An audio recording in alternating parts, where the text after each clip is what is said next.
Friends, there is a great excitement in the air for the 2025 Step Out of the Boat Conference, and it's not without reason.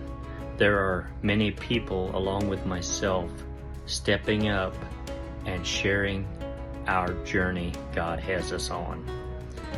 And if everyone else's journey is like mine, there are setbacks. There are times when flesh gets in the way, but Jesus is always there to help us back up. So I look forward to seeing each one of you there and listen to our journeys.